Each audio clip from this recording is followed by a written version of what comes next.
Maliennes, Maliens, mes chers compatriotes, hôtes du Mali,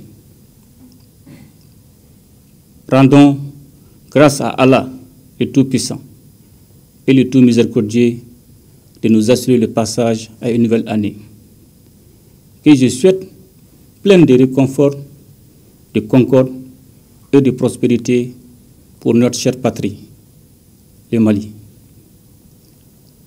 C'est avec un immense espoir que je m'adresse à vous à l'occasion du traditionnel message à la nation du Nouvel An. Par-delà le respect de cette tradition, le passage à une nouvelle année constitue une heureuse circonstance pour examiner ensemble les résultats de nos efforts communs, mais aussi de prendre conscience des grands défis à relever qui sont les nôtres. Je voudrais aussi exprimer ma compassion à l'endroit des populations qui ont été victimes des graves inondations de l'année 2024. En 2024, nous avons consolidé la souveraineté nationale par des réformes courageuses et des initiatives stratégiques. Mes chers compatriotes, en portant un regard sur la vie de notre nation tout au long de l'année qui s'achève, nous pouvons être fiers de ce que nous avons accompli ensemble, malgré les nombreux défis qui se dressaient devant nous. De toute évidence, 2024 aura été une année de crise à travers le monde et dont les zones de choc ont considérablement influé sur la situation intérieure des États. Certes, notre pays a été beaucoup éprouvé, mais il s'est davantage aguerri et a su renforcer sa résilience face à la complexité des défis. Je voudrais, à juste titre, rendre un hommage mérité au peuple, tant son soutien est resté indéfectible aux côtés des autorités de la transition à l'occasion des grandes réformes entreprises par les organes de la transition. L'élan de solidarité nationale et le désir ardent de souveraineté véritable ainsi amorcé par les Maliennes et les Maliens ne doit aucunement s'essouffler pour le bonheur de nos populations. Mes chers compatriotes, notre décision politique, appuyée en permanence par le peuple malien, a permis de consolider remarquablement la réforme de notre outil de défense. Les forces armées et de sécurité ont engagé et poursuivi au cours de l'année 2024 de vastes opérations de sécurisation de l'ensemble du territoire, notamment dans la région de Kidal, où des opérations spéciales ont porté un coup décisif à des chefs terroristes dans la localité de Tanzawatin. La coordination des opérations, les réformes ainsi que les partenaires stratégiques seront poursuivis conformément aux orientations politiques. L'année 2025 qui s'annonce sera sans doute celle de la consolidation des acquis opérationnels et de l'adaptation de l'outil de défense aux nouvelles menaces auxquelles notre pays et l'espace AIS sont confrontés. Pour y faire face, nous devons davantage renforcer notre capacité d'anticipation tout en continuant un redéploiement conséquent de forces dans le but de favoriser le retour de l'administration et des services sociaux de base, afin de préserver durablement l'intégrité de notre territoire. En ce moment précis, j'ai une pensée pieuse pour toutes les victimes civiles de la crise sécuritaire que nous traversons, à nos forces armées et de sécurité engagées dans les opérations et qui payent un lourd tribut pour la défense de la patrie. Et j'exprime la reconnaissance de la nation. Je voudrais également m'incliner sur la mémoire de tous les militaires qui ont consenti le sacrifice ultime. Mes chers compatriotes, dans le cadre de la promotion d'une gouvernance vertueuse et de la lutte contre la corruption et les atteintes aux biens publics, je recevais il y a quelques semaines les rapports 2023 du bureau du vérificateur général et de l'Office central de lutte contre l'enrichissement illicite. C'est le lieu de réaffirmer notre engagement à poursuivre cette dynamique porteuse d'équité et de justice sociale. La session spéciale de la Cour d'assises en juillet dernier marque également un tournant majeur dans la lutte contre les infractions économiques et financières dans notre pays. Malgré un contexte économique difficile, le gouvernement s'emploie à assurer une gestion efficiente des ressources publiques et à réduire le déficit budgétaire. Dans le même temps, il a pris des mesures fiscales incitatives à l'endroit des opérateurs économiques pour garantir l'approvisionnement correct du pays en denrées de première nécessité à un prix maîtrisé.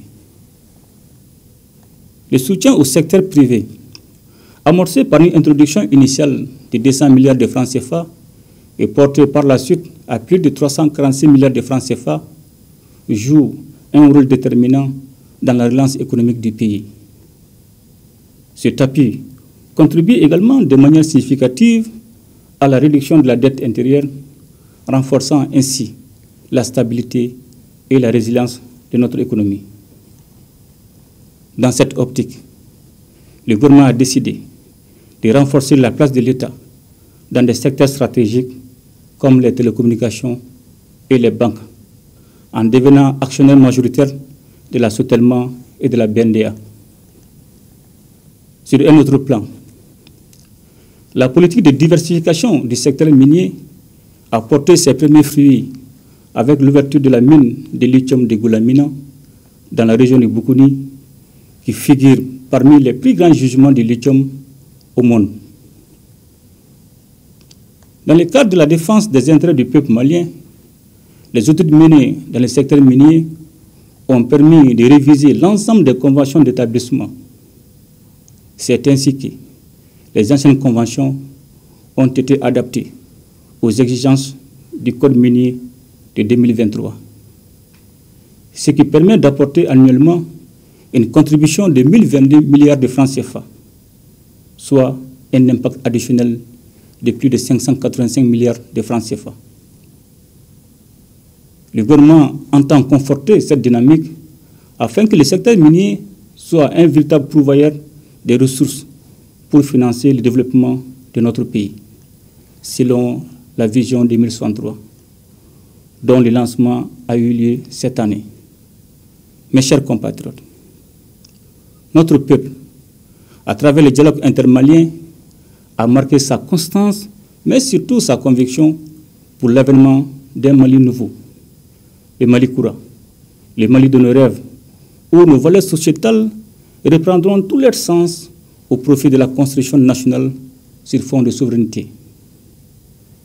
Le chantier du Mali courant, que nous bâtissons courageusement et méthodiquement, s'appuie essentiellement sur notre foi en l'avenir du Mali, avec comme objectif l'émergence d'un Malien de type nouveau, le Mali d'un courant, un patriote et un bâtisseur. Fort de cette conviction, nous avons lancé en avril 2024 le programme national d'éducation aux valeurs qui vise à renouer avec nos valeurs traditionnelles et à les revitaliser face à la crise multidimensionnelle que traverse notre pays. Conformément à ma vision de donner une culture de Mali courant à la jeunesse et à inculquer la valeur sociétale aux jeunes du Mali dans une dynamique de revitalisation culturelle de nos territoires, je décrète l'année 2025, l'année de la culture au Mali, toute chose qui participera à la renaissance culturelle de notre pays, avec nos valeurs cardinales de paix, de cohésion sociale et une promotion accrue des talents de nos artistes, avec une valorisation de notre patrimoine culturel commun. À cette occasion, j'invite les Maliens à revitaliser nos valeurs culturelles et à célébrer notre riche culture durant cette année 2025. Mes chers compatriotes, c'est avec beaucoup de peine que je vois nos populations confrontées à la crise énergétique qui dure depuis quelque temps. Les mesures prises pour sa résolution dans le cadre du mix énergétique renforceront sensiblement la fourniture de l'électricité dans notre pays. Le lancement des projets structurants tels les centrales solaires de Sanangourouba, de Safo et de Tchakadougou participent de cette ambition gouvernementale. Suivant mes instructions, le gouvernement intensifie les efforts pour une résolution durable de la crise énergétique. Mes chers compatriotes, nos actions politiques et économiques au plan interne sont soutenues par une diplomatie active qui porte partout la voix du Mali et notre exigence de respect de la dignité et de la souveraineté de l'État. La création de la Confédération des États du Sahel avec le Burkina Faso et le Niger a constitué l'événement majeur dans la sous-région ouest africaine en raison de ses implications politiques et géostratégiques. C'est avec une grande satisfaction que je constate l'évolution positive de notre confédération, l'AES, dont les volets diplomatiques et militaires constituent une lueur d'espoir pour nos peuples. Sur un plan économique, les mécanismes d'harmonisation des procédures douanières et des politiques d'intégration sont en cours pour garantir le développement socio-économique de nos États. Mes chers compatriotes, au moment où nous amorçons une étape cruciale de la transition, un nouvel élan a été donné avec la nomination d'un nouveau Premier ministre chargé de conduire des réformes prioritaires. L'union sacrée est donc indispensable pour réussir ce tournant décisif. C'est donc avec une grande confiance en l'avenir du Mali éternel que je souhaite à toutes et à tous une bonne et heureuse année 2025. Ensemble, nous ferons le Mali Koura, qu'Allah bénisse le Mali et protège les Maliens. Je vous remercie.